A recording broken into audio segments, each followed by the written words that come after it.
right? Muscle has specific grain to it. When I look at this piece, right, the muscle fibers are pulling apart. They're going this way, right, specifically this way. And they form like a bundle, like a group together. In this bundle, they're surrounded with collagen, all right? The collagen is what's holding together all the bundles.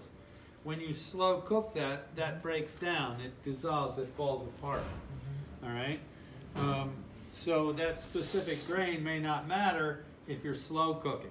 If you're quick cooking to a temperature, you either have muscles that are going this way with the grain or across the grain, right? So if I look at this piece, now I've sliced it across the grain. This would be with the grain. Here it's relatively tough. It's hard for me to pull apart. Here, that same piece of meat, I can just shred it, all right? Because I'm breaking across the fibers, all right? So when you're cutting meat, you want to pay attention to the fibers and cut across them, all right? The coarseness of the fiber depends on the workload of the meat. The more active the muscle, the tougher it is. It's obvious, all right, due to the muscle bundles. Meat also has the ability to stick together, all right? It has a certain adherence, all right? So if I take this meat and I chop it up small, you know what I mean? Chop it into fine little bits.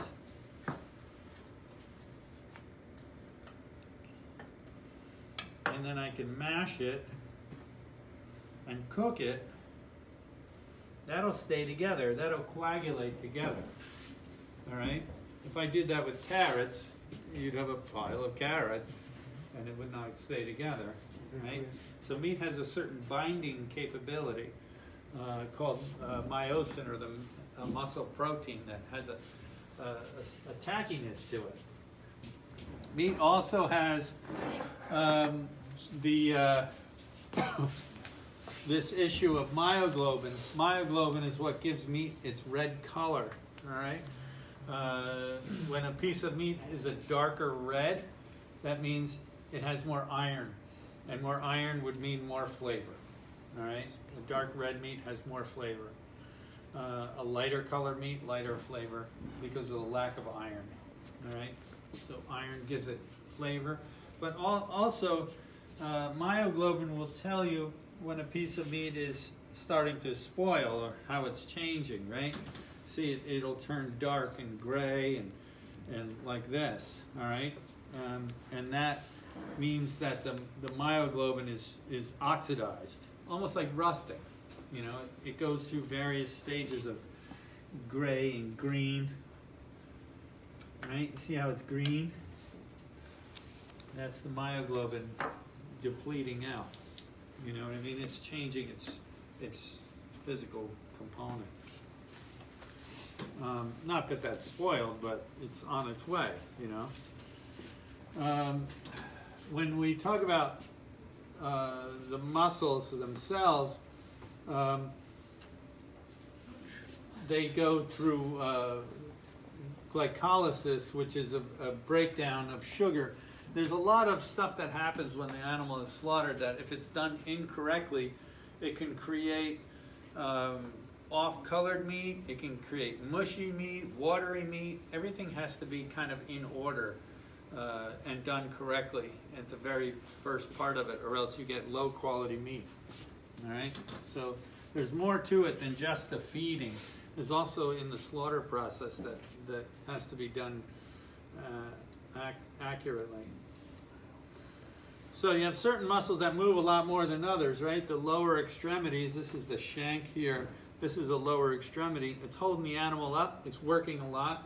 It's a coarse muscle fiber, which means it's going to be a tough meat, right? And then you have other muscles like the tenderloin that don't do much. And then there's a whole bunch of muscles that sit in between. Like is it tender, is it tough, you know what I mean? And they sit on the fence, and they can present themselves as certain dishes. You know, you have a muscle that's relatively tough that you slow cook, that becomes, you know, like brisket, you know, something that's slow cooked that becomes tender. And then you have another cut that becomes a steak cut, and it can be quick cooked to a temperature. So your slow cooks, you know, your motion muscles, the ones that do extreme labor, are going to be slow moist cook, and your sedentary muscles are going to be typically a dry cook, right? What would be a moist cook method? Your braising, stewing, simmering, all of those. And your dry cooks, your grill, roast, broil. Easy, right? But realize there's a certain middle ground. I don't know what those are. And this is what's happening at different temperatures. Meat cooking starts at 120, all right? And once you hit 120, things start to coagulate together. Between 120 and 140 is where you see a lot of dry cooking, you know, where it's medium, medium rare, medium well. And there's various stages that happen in there to the muscle cell structure. At 150, everything starts to collapse. All of the muscle structures start to break apart and leak out all their moisture, all right?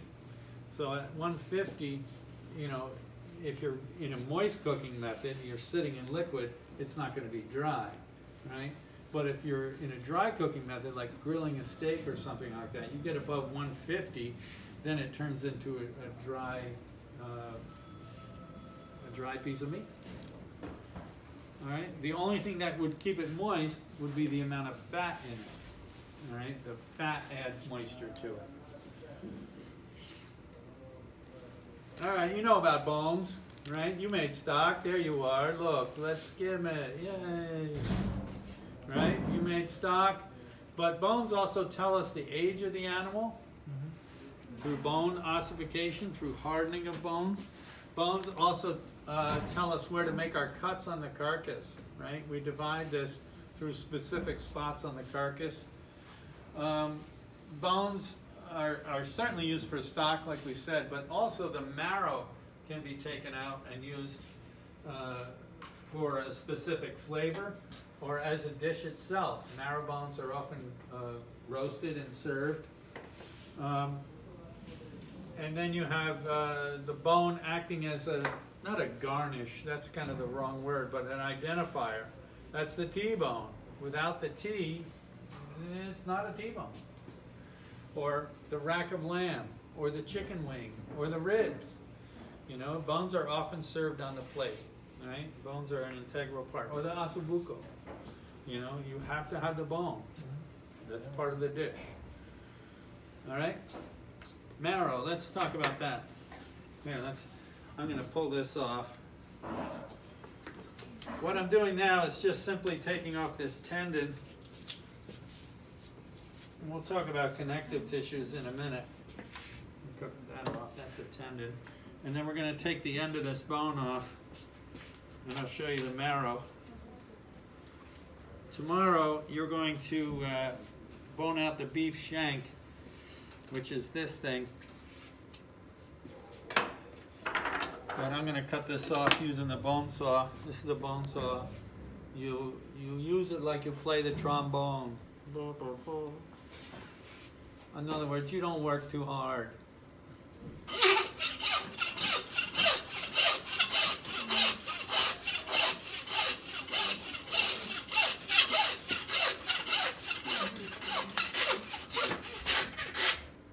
Alright, so on the inside, you see the soft? That's the marrow. The marrow is very high in fat. It'll cook away to nothing. But it's used sometimes in sauces. You put marrow in like a classic sauce bordelaise. Yeah, or sauce bercy. Classic French sauces will use marrow. Some places are taking marrow and mixing it in with their hamburger. What? Marrow burger. crazy expensive. Have you had this? Super delicious. All right, marrow burger. So that's the marrow. Marrow bones are more expensive than the regular bones. All right, marrow bones are actually not great for stock because they add a lot of fat to the stock. All right, you have the shank bones, the foreshank and the hind shank. Then you have the femur and the arm bone. Those 4 bones have marrow. Only those 4 bones. So hind shank femur is in here, right? And in the front you have the foreshank and the arm bone. All of these other bones, good for stock or whatever, but they don't have marrow. All right? Connective tissues. You have collagen. This band right here, this is collagen. All right? It's all of the large tendons. But also, on this much more microscopic level, you see that that connection between the muscle, that's also collagen. So it's on the very small level as well as the large level. All right? It's also the silver skin that's on the outside. You know, this, that's collagen. Collagen forms bands right in there. That's collagen. This is collagen. So all of that breaks down eventually, right? Then you have bone connective. Bone connective is where the muscle is attached to the bone. And bone connective is very tough. I'm just trimming some of this crap off.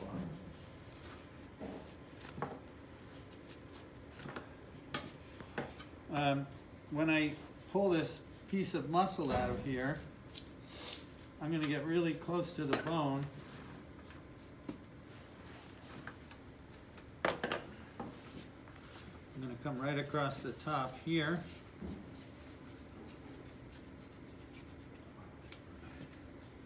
And when I pull this down, I got to turn it towards me a little bit. I can pull on it. When I pull this down, the bone connect. You can come around a little if you want. The bone connection will peel off. And when we were in the cooler, I showed you the top blade, yes? Yeah. And one of the identifying features on the top blade was the bone connective tissue that was attached to it. See how the bone is pulling away? The cover over the bone comes off. Wow, so clean. All right. Well, that cover, that right there, that's bone connective, and that's very tough. It'll break down eventually in a moist cooking, but by the time it breaks down, the meat will be shredded to pieces. So in barbecue, in slow cook, it'll eventually break down. It'll be okay. If you ever had short ribs, right? Like Galbi short ribs, they cook it, and then there's that ring around the bone. That is a little chewy, a little tough, right? Where, you know, you might not want that on a certain dish. So on this piece, on a steak, like this piece is called the oyster, you would want to take that off. Whoa. Bone connective, kind of pink. All right? So you understand the difference between collagen So is the and collagen bone connective? attached to the bone, right? That's not collagen, that's bone connective. Yeah, Right. It's like the bone sheath. It's actually called periosteum. Periosteum is the official name for But it. it will turn into collagen at the end if you cook it. No, it won't turn to collagen. It'll turn to like jello-y stuff, but it's not tender like collagen becomes really tender. Collagen becomes gelatin. It ends up in the water. So when you chill it, it becomes a solid. Where this stays on the meat. It does become soft eventually. And then you have elastin. Elastin is like a yellow rubber band, and it's not on this cut. Actually, there's a little bit of it right here, maybe. But we'll see this on the rib. That's a little tiny bit of elastin. This does not break down at all. It doesn't, that's not really it. You'll see it when we break down the rib of beef, you'll see the elastin. Very tough. That won't break down. Even 5 hours boiling, still the same. So that one we always remove. Collagen we remove on a dry cook. Bone connective we pretty much always remove unless we're cooking for a really long, slow time. And elastin we always remove. Okay? All right. So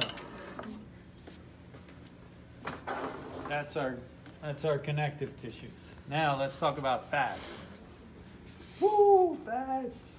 My favorite. All right. So when we see the outside fat, this is called subcutaneous fat. Subcutaneous fat is exterior fat, very flexible. Right? Subcutaneous fat can be sliced. It's the fat directly under the skin. You can slice it, and sliced fat you can use for barding. You would lay it over something else to protect it. Put it over that. Bard it. You understand barding, right? Mm-hmm. Why would you bard a piece of meat? Keep it moist. Keep it moist, protect it, maybe add spice mix to it. As it melts, it infuses with flavor, all right? So that's barding. Lumbar fat is the interior fat. This fat that I got from here, that's an example of lumbar fat or kidney fat. Very dry, sometimes known as suet. See that, how crumbly? It's good for rendering. It's a different kind of fat because it's very dry, and rendering is melting fat to get rid of impurities, right? So you're melting the fat to use it for cooking. What would you do with beef fat? Saute your beef meat. Like making a beef fat fries. Yes, I would use it for French fries. Yeah, for steak frites, right? You know steak frites? Yep. Oh. Big wedges of potato, poached in fat first, take them out, and then deep fat fry them, make them very crisp, right? Delicious. So you can cook in it. It's kind of, beef fat's kind of strong though. And then you have intermuscular fat and intramuscular fat, all right? Intermuscular fat is fat between muscle groups, right? And intramuscular fat is the marbling. Marbling is the little specks of fat all throughout. So intermuscular is fat between, intra is the marbling. Marbling is infusing the piece of meat with flavor, moisture and flavor, all right? When that fat melts, it disperses throughout the muscle, making it very flavorful, all right? Intra, marbling. Inter, not marbling. So that's the 4 kinds of fat you need to know.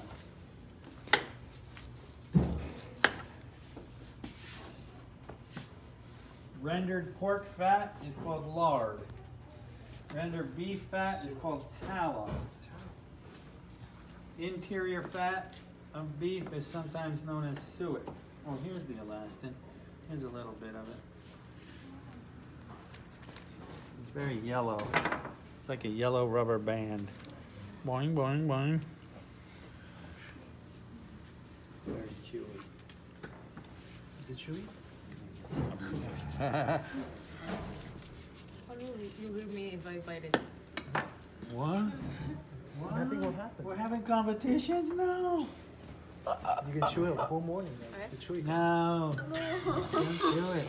That's the original chewing gum. I was just gonna say, beef bubble They gum. give it to babies. Oh, really? No. Someplace. You gotta understand, I'm never gonna be truthful.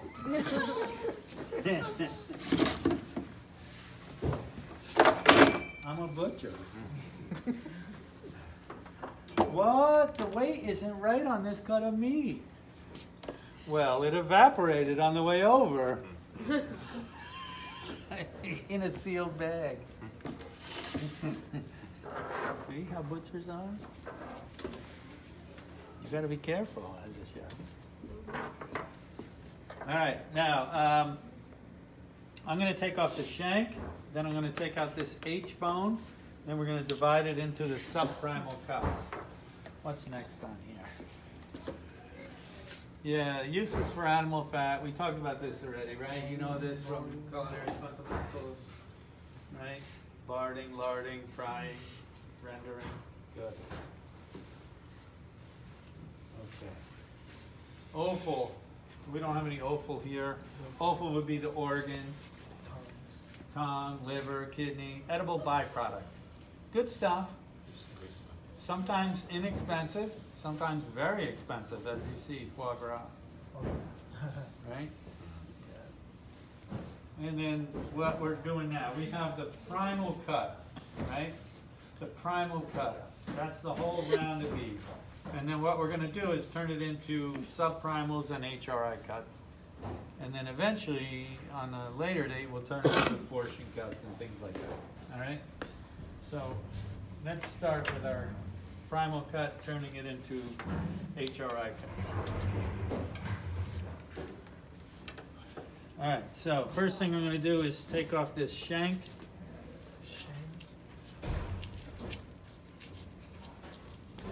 What I'm looking for is a natural seam.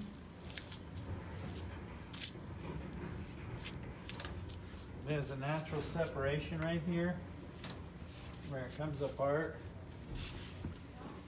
See that? That's a natural seam. How do you tell? I don't know. I know. How do you find this? You know how, like, when Thank you. you drive on a road in the fog, that you live on that road, you know where to go? It's like that for me.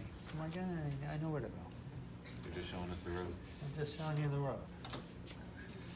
How grabby?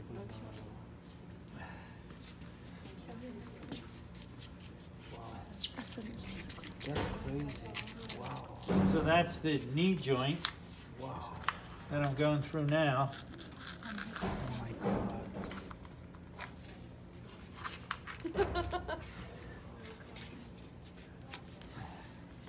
See, that's the separation. You are so good at they're nothing. And then it goes through here. Wow. And that's the shank. That's what you're going to bone out tomorrow. Oh, So you'll see that. That's the knee joint. that's crazy. How do you find it? When you know, you Right? know. It's right there. How do you know it's not here? It's not here. Well, because it's there.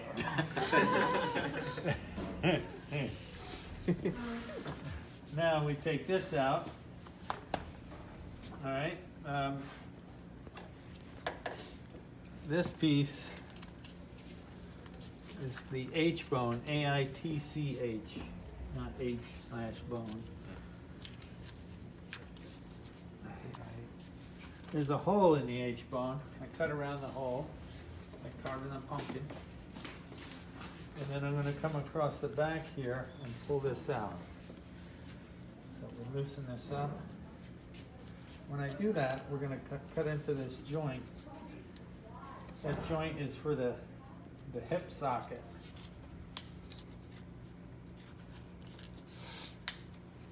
Now I'm going to come across. So I'm going to spin it. I use the hook because it's handy, but I also don't want to damage the meat with it. So I don't use the hook on like really expensive cuts.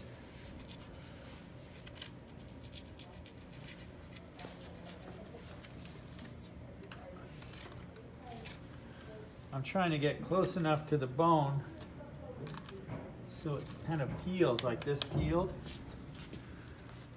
That also tells me that it's a younger animal. When it peels like that, if it was an old animal, the bone would be hard and the meat would be sticky to the bone. Is that because the animal then has exercise more? Yeah, that and just bones become harder as the animal gets older. You know what I mean? Like anything. Like they get older, the meat sticks more. This animal is only a year and a half. You know what I mean? It's not that old.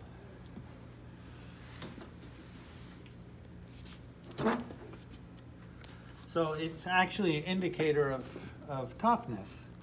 You know, if the bones and the meat are really attached together, it tells you the animal's older. You gotta watch out for a second.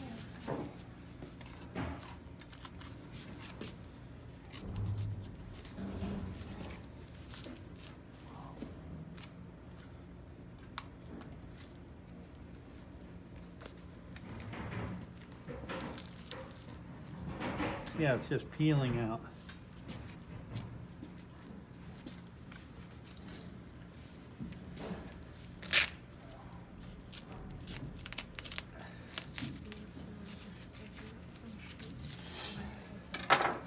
So that's the H bone.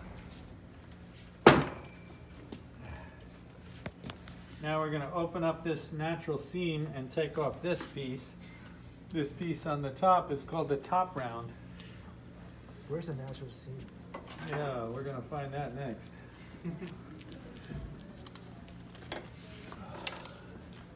This is a steel. It goes like this.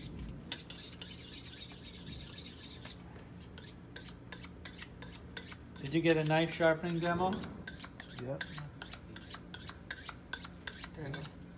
You will do it here, not just demo it. You're gonna sharpen on one of the days, usually the review day. We'll put some stones out and then I'll watch you do it.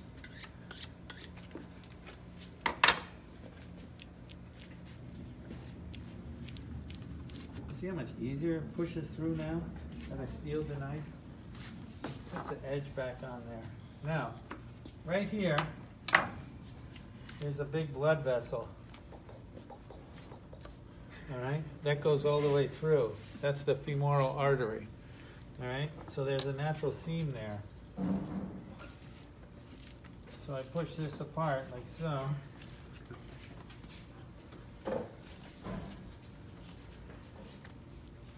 And then I'm going to open this up. And seam butchery is, you know, the basic way you take apart anything. Some cultures focus more on it than others. Here in the U.S., it tends to be a lot of like cutting straight across whole structures. But you're seeing more and more seam butchery now than what you used to see because of the portion size getting smaller and the realization that there's value in certain cuts. So if you don't cut right through them, you can take them apart as a steak item. So there's the seam, pushing it apart. There's the blood vessel. Ugh.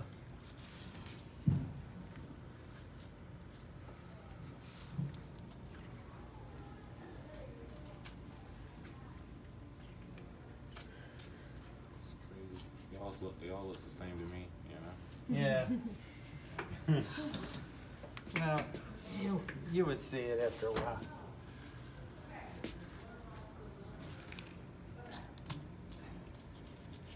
And I'm trying to be super accurate with it.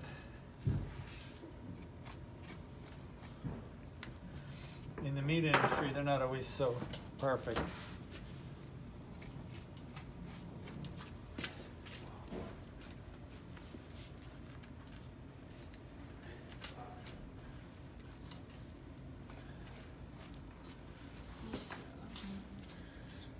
So there's the seam opening up, right? You see it? Just brush the knife through.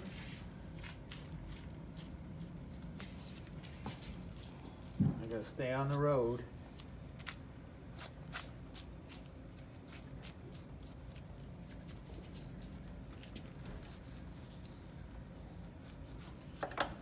And there's our top round.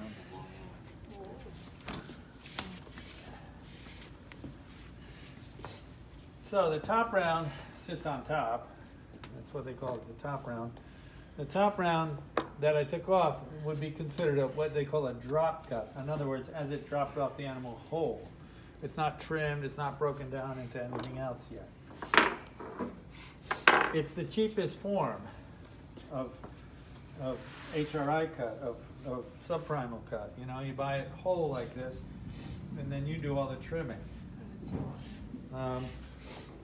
But you could buy it trimmed, you could buy it cap off, you can buy it a number of different ways. All right, so they sell it a variety of different ways. All right, now we're going to see the femur bone. It's the big bone in the support bone in the leg.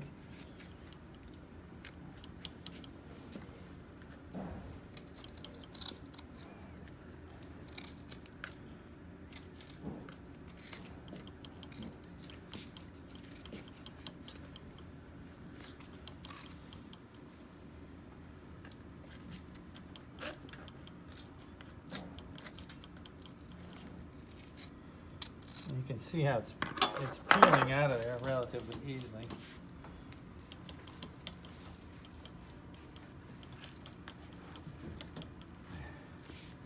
This is the bone connective tissue, right? See how it peels?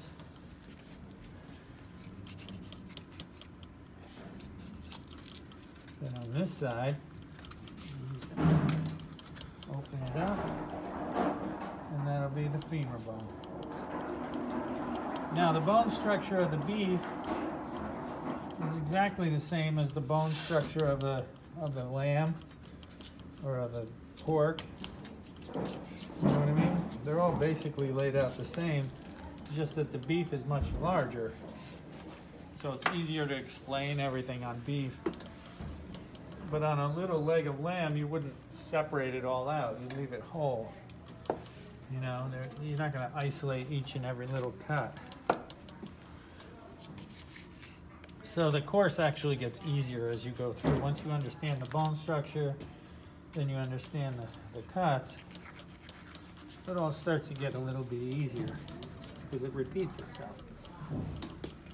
You know, on day 3, we'll be talking about, I don't know, T-bone steaks.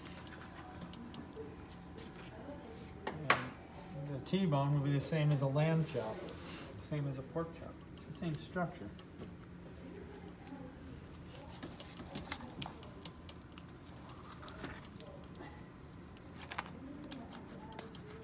Get out of there.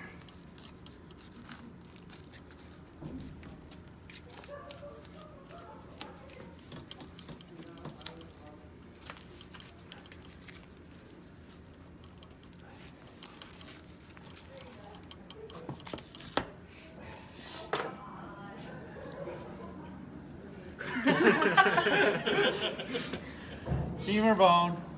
Now, in here, from here to here is marrow. All right? So the marrow bones can be cut from there.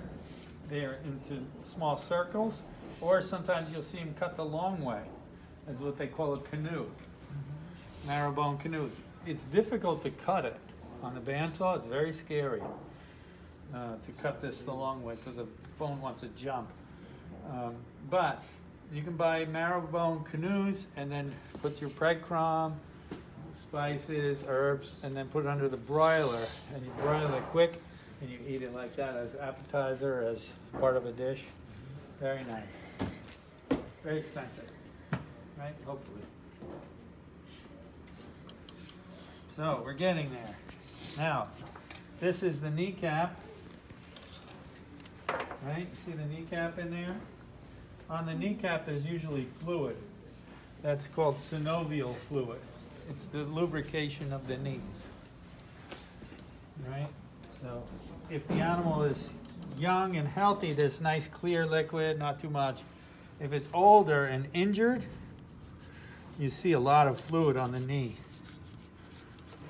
But everything is nice and bright and white and clean, so we know this is a young animal that's healthy. There's the kneecap. All this white on here, that's all collagen. Bone connective. I mean, not bone connective, but connection around the knee. When we're breaking these cuts down, sometimes you get little extra pieces here and there. This becomes what? Usable trim. And what is the usable trim fat to lean ratio? 2 to 8. Yeah, 80-20, right. For a hamburger, it's typically 80% lean, 20% fat. That gives you enough moisture in it to have flavor. So you can leave some fat on, it's okay.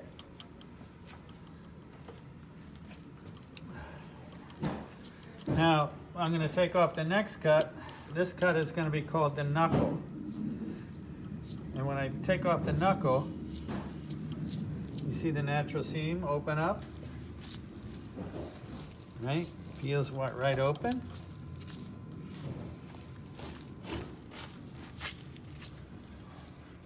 All right, that's our knuckle. Now, typically the knuckle would be sold as a peeled knuckle. I'll take this blood vessel out of here.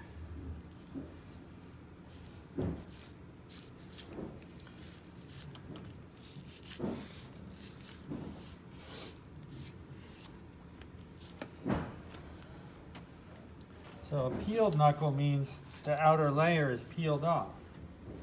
Is it a drop cut then? No, right? It's already trimmed.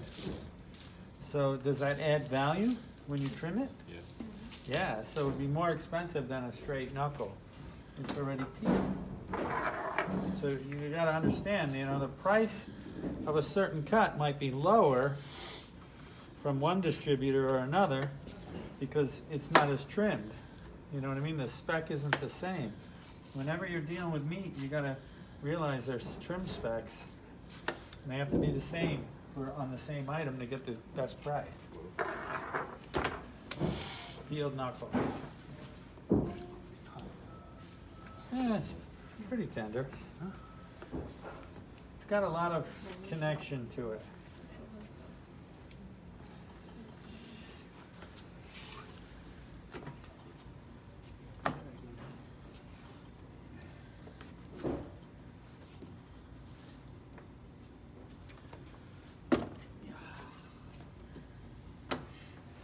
Trim, trim, trim. Unusable, usable. Over there. Wait, no, it's blood vessel. Chef, why can you tell us the blood vessel? Huh? Why can you tell us the blood vessel? Because it's nasty looking Oh. blood vessel. So, what am I going to do with this? Grind it. I'm going to grind it. And what am I going to write on the menu? Burgers. House grind. In-house ground, that's right. The chef selects the finest cuts of the round. Trim. But I did select the finest cuts, and I made sure that there was no blood vessel, right? I made sure there's no nasty parts to it. It's all good, clean hamburger. I'm going to charge a lot more for that. You know what I mean? I can charge a lot more for it. You know, this one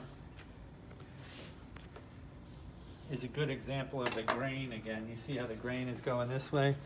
You can't pull this thing apart. But I take the same thing and I cut across it. I can pull that right apart because I broke the fiber. You know what I mean?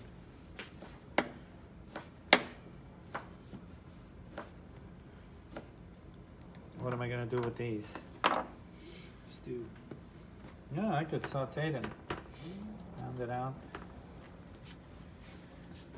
Try our sample of local beef. I made that like a dish out of nothing. A bit tough, but I could chop it for steak tartare. Oh, and serve it raw.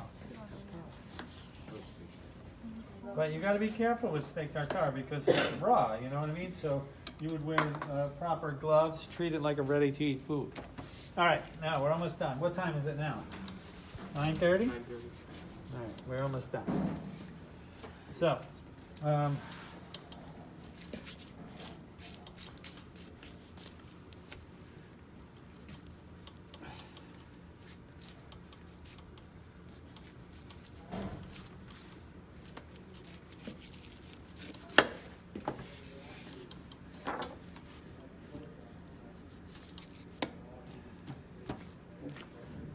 okay, so here we go. This last piece, this is actually 3 pieces together. This thing is called the gooseneck round. The gooseneck originally would have had this attached here. So it would be like a goose's neck. All right? But they cut that off today. And it would be turned into 3 parts. All right? You'd have the eye round, the bottom round, and the heel. Eye round, bottom round, heel. All right, so let's quickly divide those up.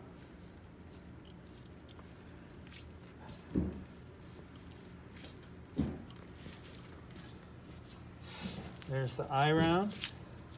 Eye round is nice and solid. We'll talk about their uses at a later time, but the eye round can be used for slow cook, for a pot roast. Eye round can also be used for making cured meat, a thing called bresaola, Italian salted dry cured.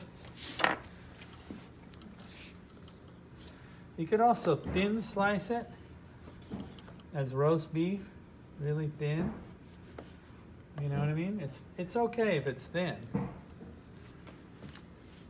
But if it's thick, you know, if I cut into a steak, it's going to be very chewy, very tough.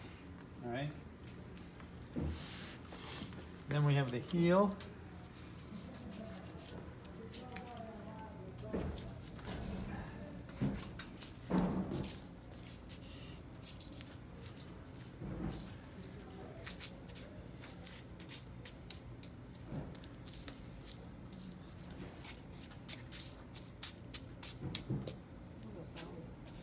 I know, it's crazy. Take this fat off. And that's that. So now we're done. It's a little piece of bone connected right there. That's the bottom round, or bottom round flat. That's the eye round. That's the heel. Those 3 make up what? Gooseneck. The gooseneck, right. Then this is what? Peeled Knuckle. knuckle. And this? Top round. And this? Shank. So that's your 6 subprimals. That's your 6 subprimals of the round. All right? You can buy each one of these individual in a bag.